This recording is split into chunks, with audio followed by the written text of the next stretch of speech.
Cinema ఇండస్ట్రీలో ఆప్తులు ఎంతోమంది ఉండి ఉంటారు. అంటే ఆ విషయంలో నేను చాలా అదృష్టవంతుని. అందరూ ప్రేమించారు నన్ను.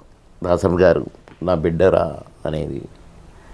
ఇక ఆయన God father, just like God father. నాకు ఫాదర్ లేడు కనుక నాకు నా బిడ్డవరా రే, నా బిడ్డ బాబు బాబు అని పిలిచేది నన్ను. అందరినీ అట్లా పిలవరు.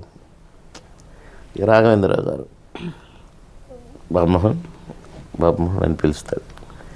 అక్కినేని గారు అందగాడ కమాన్ అనేవాడు. ఇక నన్ను ఎంత ప్రేమించేవాడంటే ఇక నేను అవి చెప్పకూడదు. నన్ను ఇంటికి పిలుచుకొని పక్కన కూర్చుని పెట్టుకొని చాలా ఆప్యాయతగా, అది మాటలతో చెప్పలేంది. ఎన్టీ రామారావు గారు తమ్ముడు కమాన్. ఆయన వల్లనే పాలిటిక్స్లో కూడా ఆయన చనిపోయింది కనుక ఆయన డ్యూటీ చేయాలి నేనని అట్లా కనుక నన్ను అందరు హీరోలు బాలకృష్ణ గారి దగ్గర నుంచి చిరంజీవి గారి దగ్గర నుంచి ఆల్ హీరోస్, ఆల్ డైరెక్టర్స్ నన్ను ఎంతో అంటే ఒక రకమైన గౌరవంతో కూడిన ప్రేమ అండి. అది నిజంగా నేను అదృష్టవంతుని. మీ కో ఆర్టిస్టులు ఒకప్పుడు 90sలో మీది కోటా శ్రీనివాసరావు గారి కామెడీ అంటే అసలు విపరీతంగా నవ్వుకునే వాళ్ళు అసలు. సో ఆయనకి మీకు ఒక చిన్న క్లాష్ వచ్చిందని విన్నాం. క్లాష్ రాలేదు, కొందరు తెచ్చారు. ఓకే, వాళ్ళ అడ్వాంటేజ్ కోసం తెచ్చారు. ఓకే, అది కోట గారే తెలుసుకున్నాడు, ముందు తెలుసుకోలే. బాబు మోహన్ ఉంటే మేము నటించం అని పెట్టారు. ఓకే, కోట బ్రహ్మానందం ఇద్దరు. ఓకే అన్నా, మేము పెద్ద సీరియస్గా ఏం తీసుకోలేదు. ఓకే మీ ఇష్టం. నేను అడగలేదు కూడా వాళ్ళని, ఏంటి ఇట్లా అన్నారట అని. ప్రొడ్యూసర్స్ ఇట్లా అంటున్నారు, ఎట్లా చేయాలో ఏం చేయాలో, నువ్వు కావాలి కంపల్సరీ ఎట్లా అని. నాకు ఒక పాట పెట్టడం, 2 సీన్లు పెట్టారు. ఇక ఓకే, డిస్కో శాంతి కానీ, సిల్క్ స్మిత కానీ, జయలలిత కానీ, పాకిజా కానీ, ఒక పాట 2 సీన్లు, ఒక పాట 2, ఆ సీజన్ మొదలైంది. అట్లా కూడా భూమి ఉంటే ఏమో కూర ఉంటే ఏమో హిట్టు, ఇంకేదో హిట్టు, అట్లా కూర ఏమో ఇటు సాంగులతో కూడా హిట్లు కొడుతున్నాడే అని మళ్ళీ సేమ్ ఒక వ్యక్తి ఇది పెట్టాడు. మళ్ళీ కాంప్రమైజ్ అని పెట్టారు దాసరి గారి దగ్గర. మళ్ళీ అది పాపం రాజేంద్ర ప్రసాద్ గారు బాగా లేదు మీరు ముగ్గురు కలిసి ఉండాలి, మీరు ముగ్గురు అవసరం ఇండస్ట్రీకి అని అట్లా కాంప్రమైజ్. అట్లా బైకాటన్ అని బాబుమోహనుడు చేయమని మన కోటగారే తెలుసుకొని ఆ తర్వాత ఆ వ్యక్తిని చాలా ఇప్పటికీ తిడతాడు. అట్లా వరవలేని వాళ్ళు ఎక్కడైనా ఉంటారండి. అయితే మా కాంబినేషన్ని చూసి వరవలేకపోయారు, మా సక్సెస్ని కూడా వరవలేకపోయారు. మేము ఉంటే చాలు అనుకునే ఇది. ప్లస్ నిజంగా కూడా ఆడని సినిమాలకు కూడా 4-5 వారాలు ఆడి డబ్బులు తెచ్చినాయి మా కాంబినేషన్. అట్లా కూడా చాలా సినిమాలు ఉన్నాయి, మేము ఉంటే చాలు డబ్బులు వచ్చినట్టే అని. అలా మా కాంబినేషన్ గ్రేట్ కాంబినేషన్. అసలు మేము అది ఇప్పటికీ చూస్తేనే అది ఎట్లా చేసాము మనం అనుకుంటాం మేము. సో అప్పట్లో షూటింగ్స్ అవి ఎట్లా ఉండేవి సార్? అప్పట్లో హెక్టిక్ షెడ్యూల్స్ ఉండేవా మీకు అసలు? అయ్యయ్యో, మాలాగా సినిమా పుట్టిన కాడ నుంచి ఎవరు చేసి ఉండరు. ఓకే, మాలాగా మీన్స్ నాలాగా. నేను పాపం కోటన్న కాంబినేషన్ ఉంటే ఆయనది త్వరగా కంప్లీట్ చేసి బ్యాలెన్స్ వర్క్ నేను నా అన్నీ సపరేట్గా చేసుకోండి, మా ఇద్దరు కాంబినేషన్లో తీసే షార్ట్స్ వర్క్ తీసి అన్నాడు పంపండి అనేది. ఓకే, మా బ్రహ్మానందం అట్లా కాదు, వాడు ముందే ప్లానింగ్ ఉండేటోడు. సార్ నైట్ వర్క్ ఉంటుంది ఇవ్వాలనుకుంటే వాడు ముందే ప్లానింగ్ ఉండి 6-7 గంటల లోపల పోయేటట్టుగా ప్లాన్ చేసుకొని వాడు ఎన్నో పట్టేసి ఆ కో డైరెక్టర్ వాళ్ళని అంతా ప్లాన్ చేసి నేను వెళ్తాను అనేవాడు.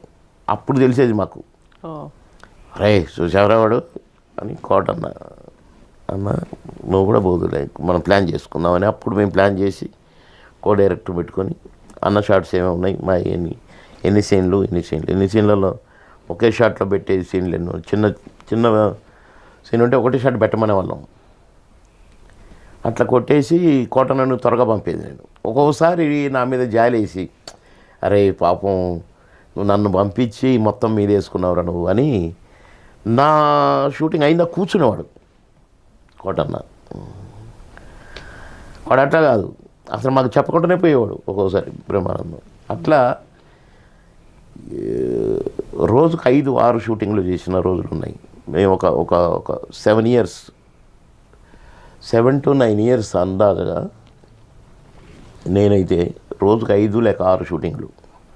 అక్కడ 2 గంటలు, ఇక్కడ 2 గంటలు, ఆడ 3 గంటలు, 4 గంటలు, తెల్లవారుజామున 4 to 6, 12 to 6, 2 to 6 ఎన్ని సినిమాలు చేశాము.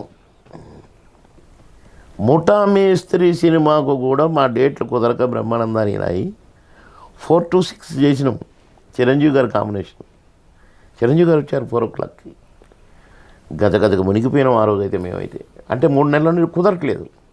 ఇక ఒకరోజు చిరంజీవి గారు కూర్చుని పెట్టి, అసలు ఎట్లా చేద్దాం మరి సినిమా రిలీజ్ చేయొద్దా, ఇక మీ ఇద్దరి కాంబినేషన్ దొరకట్లేదు, నువ్వు దొరికితే బ్రహ్మాండం దొరకట్లేదు, బ్రహ్మాండం దొరికితే నువ్వు దొరకట్లేదు, ఎట్లా అంటే అన్న నేను ఎప్పుడంటే అప్పుడు చేయడానికి రెడీ అన్నా అని నేను అంటే, మరి రేపు కుదురుద్దు అన్న, రేపు సారీ అన్న, సరే బ్రహ్మ నీకు నాకు కుదురుద్ది అనేవాడు.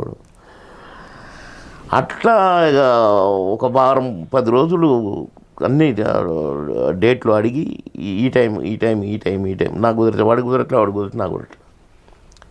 నేనే డిసైడ్ చేస్తున్నా, మీరు ఏం చేస్తారో నాకు అనవసరం, ఫలానా రోజు 4 to 6 చేస్తున్నాం అంతే అన్నాడు. అంటే అన్న కూడా బాధపడుతున్నాడు మా పరిస్థితి చూసి. 2 గంటలు ఏంటి మీరు, అబ్బా తెల్లవారులు ఏంటే మీరు అని 4 to 6 అన్నాడు. అన్న మేము ఎట్లా ట్రై చేసుకుంటామన్నని వాళ్ళని బ్రతిలాడుకొని 4కి అక్కడ కంప్లీట్ చేసి 4 to 6 ఇక్కడికి వచ్చేటట్టు చేసి, అమ్మ అరే నిద్ర వస్తుంది అని చెట్టు కింద ఆపరా, చిరంజీవి గారు ఎందుకు వస్తారు 4కి అని అంటున్నాను. సారథి స్టూడియోలో ఎంటర్ అయ్యాను. దూరంగా కూర్చొని ఒక చైర్లో కూర్చున్నట్టుగా అనిపించింది. గట్టిగా చూస్తే చిరంజీవి గారు. అమ్మో 4 గంటలకి వచ్చేసింది చిరంజీవి గారు.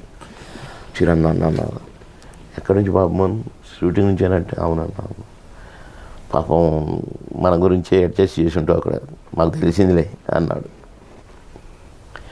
అట్లా ముఠా మేస్త్రికి కూడా 4 to 6 చేసినాం. మొన్న పాలిటిక్స్లో మంత్రి అయ్యేంత వరకు కూడా ఆల్మోస్ట్ రోజు 4-5 షూటింగ్లు అట్లా ఉండేవి. మరి మేము ఎట్లా చేసామో మాకు తెలిసేది కాదు.